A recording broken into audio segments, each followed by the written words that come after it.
So let us take a brief tour of the progress of the work here at Dugan Lake. We saw the beautiful lake, the buildings that are intact and do not need much. And as we walk across here, we see some of the storage sheds, and inside of them there is equipment that we got along together with this farm. And when I first saw this little chicken house, which doesn't have any chickens in it, of course, I thought, this is cute enough, I could live there. But I guess it's a little bit cold in the winter. When I look at this beautiful building here on the right, and I think that one day there will be a group of young students sitting in there thinking about the three angels' messages and how to present them to the world. You know, when people hear about the three angels' messages, they think of those few verses in the book of Revelation, but the entire gospel is encased in those three angels' messages. Everything, even the lifestyle, it is the right arm of the third angel's message. And that first angel's message, worship God and give glory to Him. The whole creation plan, the whole restoration plan, the everlasting gospel of salvation in Jesus Christ. The second angel's message, Babylon has fallen, and all that it entails, all the ramifications of the fallen churches throughout the world. That's what will be discussed in that building, and how to say to people, come out of her, my people, that you receive not of her plagues. This is the message that has been entrusted to us. Do not accept the mark of the beast. Do not become part of that system. We are saved by grace through faith, which is fulfilled in acts of obedience to God. And here on the right, work in progress, the noise of the building. This is where the offices will be. And this was a horse shed. And to think that every horse had a beautiful space that is the same size as you need for an office. The internet cables will be going in here, fiber optics, the channels have been dug, everything will be in place. And God has just miraculously opened doors to provide all of these things. But that building over there is the miracle of this place. And that space will provide the facilities for creating the video productions and for having a facility where people can actually sit and watch the production or take part in the production as an audience, where we can have camp meetings, where we can have school facilities, where we can have hands-on training as to how to bring the message by every electronic means possible to the people. And it was all there. This is absolutely incredible. When we think of the price that it would cost to construct such a building, and it's all here. And that price was not indicative of what this place was worth. It's amazing. It's like a gift that's just been put there for us to use.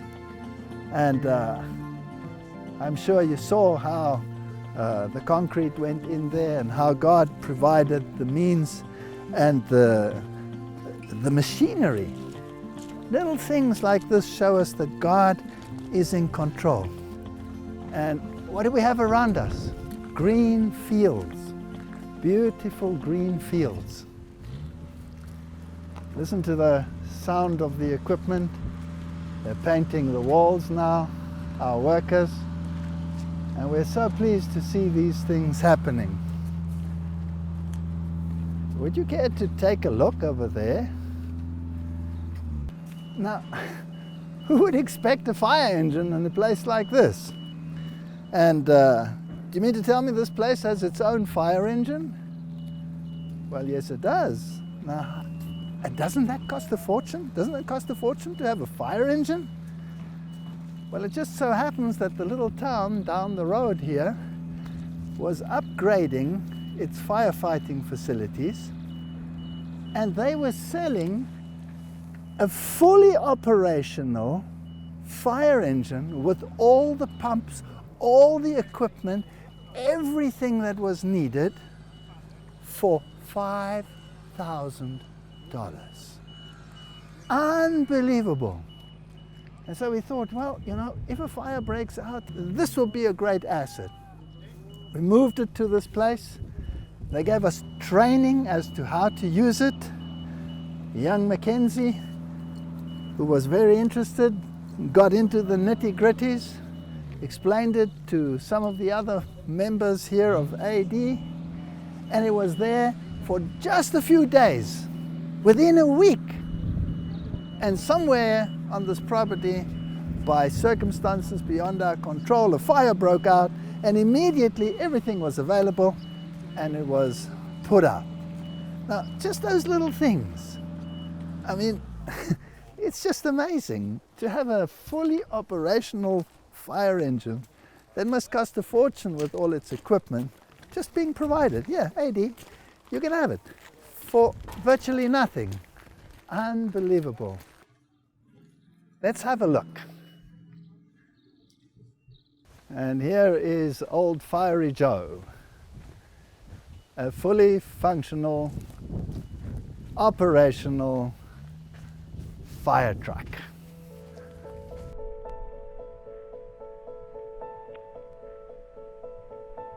My goodness, I've never sat in one of these in my entire life. Watch out, here I come. This is fascinating. It's in a beautiful nick. Not perfect, but fully operational. It only has 162,000 kilometers on the clock.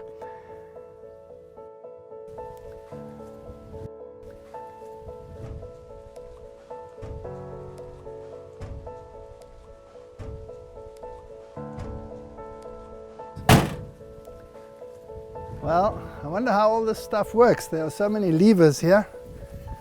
I must get young Mackenzie to show me what's happening here. What if I pull the wrong one?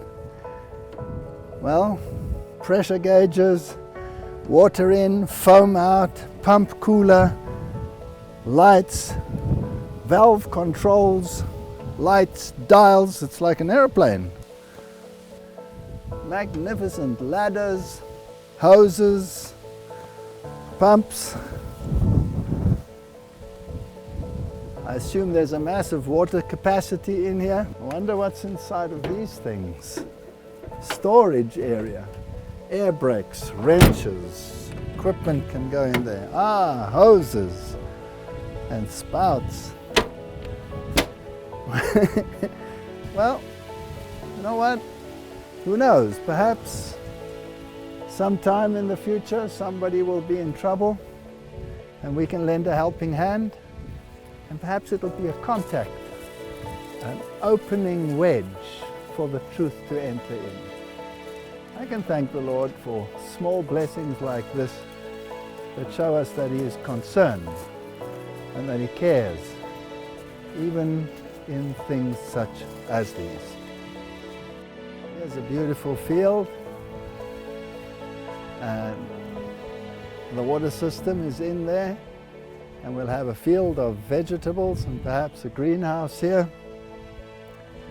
Not that we will become farmers, but so that we can work on the land and work in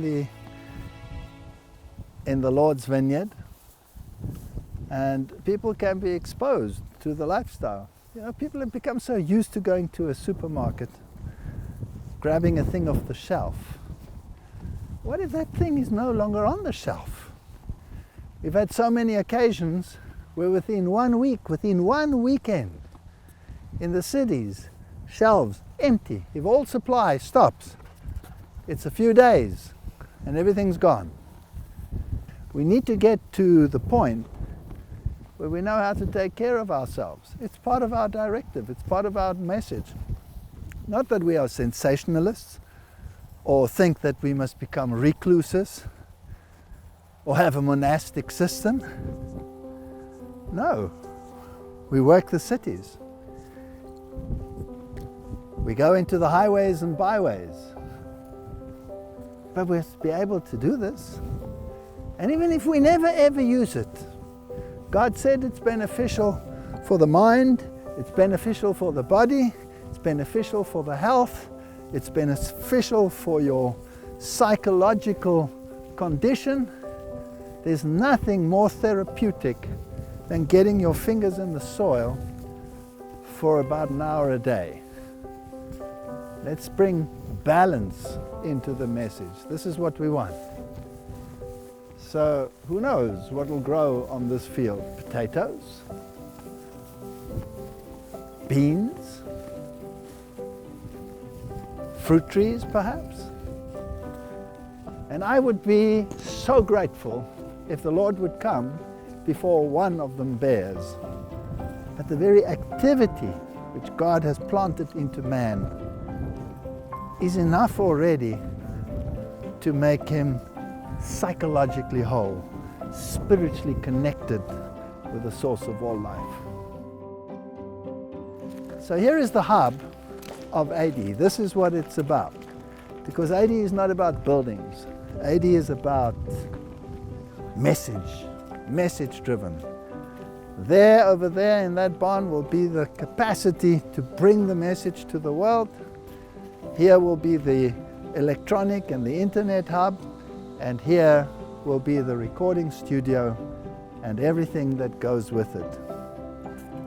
And I want to invite you to be part of this great venture, to take part in spreading the three angels' messages to the world, and to be part of this great Advent movement. May God bless you as you become a partner in this venture. Thank you.